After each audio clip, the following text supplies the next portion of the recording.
Hey guys, Justin here, and I've been able to check out the Moto G5 and Moto Z2 Play, two of Motorola's newest smartphones for this year, for the past bit of time now. And so I just wanted to make a quick video showing you guys the differences between both the Z2 Play and G5's cameras, especially with the gap between both smartphones' price tags. With a budget and a mid-range smartphone, you'd expect more of a lapse between both the G5 and Z2 Play's cameras, and so I just wanted to compare both so you know what to expect with both the Z2 Play and G5's cameras, and ultimately which smartphone's camera packs the most value for the price.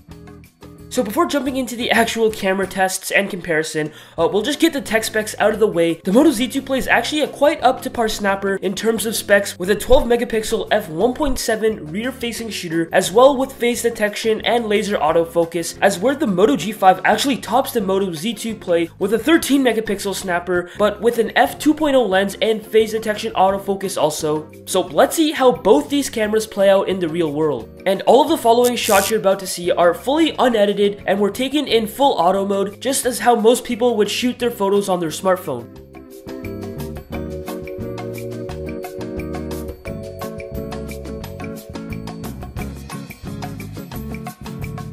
So jumping into the photos first, right off the bat, the Moto Z2 Play handles exposure much better than the G5, which actually often overexposes its images. Also, the Z2 Play has noticeably cleaner, blurrier depth in its photos from the foreground to the background with its f1.7 shooter. So all that really means is that the Z2 Play's lens is able to achieve a further and larger depth of field with its shallower aperture, aka a more blurred out background or foreground. With all of these photos, the Z2 Play also does seem to be much sharper with more detail as compared to the Moto G5, but that's just an overall better image processing. Although actually, if you're able to get the G5 under the right lighting conditions, some of the photos are quite matchable to the Z2 Play's photos. In fact, the G5's exposure balance and sharpness can almost be up to par of that of the Z2 Play's. The Moto G5 is nonetheless still a very capable shooter and take advantage of those manual settings and correct environment, and for a budget smartphone, the G5's camera is better than most. Aside from that, the Moto G5 tends to produce a more of a cooler and bluer image, as on the other hand, the Moto Z2 Play's images are much more warmer toned. And from what I've seen in most cases, they're more color accurate to that of real life. You can see that the white birch tree bark has a more of a bluer tint in the G5's photos as opposed to the Z2 Play's of a more accurate representation of what the birch looked like in real life. Both phones' photos come with a fair amount of saturation and nice accurate colors, but the Z2 Play's colors are just much more vibrant and punchier than the Moto G5's, and the Moto Z2 Play also handles dynamic range far better, although some photos overdo the deep blacks and just take away from the realism a bit. Although really, that's also personal preference, and that's just something I've noticed in my opinion.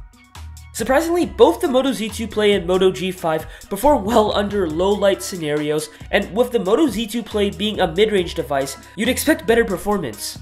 With a shallower aperture of f1.7 than the G5, low light images are sharper and brighter on the Z2 Play with some occasional discrepancies.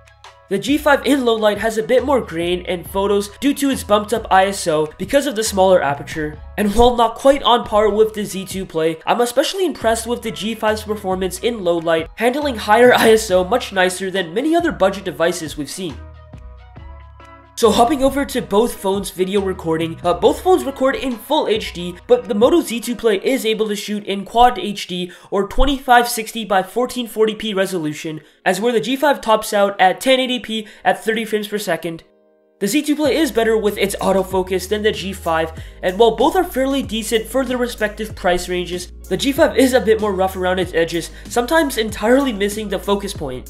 Although for the most part, especially in taking photos, both autofocus systems on both cameras work fairly fast and they're pretty accurate for the most part. So stabilization across both Moto Z2 Play and Moto G5 is more than acceptable, with the Z2 Play taking the cake with a bit of a more fluid and cleaner shot while walking around as opposed to the G5, which on the flip side actually does come with stabilization this year. Video-wise, I was pretty impressed with both phones' capabilities with the camera. For a budget device, the G5 takes some pretty great video, and the Z2 Play for a mid-range device is not that bad as well. So after taking a look at what both phones have to offer in terms of their camera, what's the verdict? Undoubtedly, the Moto Z2 Play does have a better camera and better camera performance, but for $800 Canadian, it should. On the other hand, for $300 Canadian, the Moto G5 has a rock-solid shooter and can take some stunning images for a budget device. And with that said, if you're basing your purchase solely from the cameras, the Moto G5 is definitely a better bang for your buck, coming in with a far cheaper price tag and still with a very capable camera. So other than that, that'll do it for this video. Go ahead and hit that like or dislike. Also, hashtags again, go ahead and comment down below, hashtag sweatyfish in the comment section down below if you made it to this part of the video. And also, make sure you guys go also and hit that little bell button, the notification button down below, so you get notifications whenever I post videos and upload. But other than that, thank you guys so much for watching this video, and I'll see you guys next time.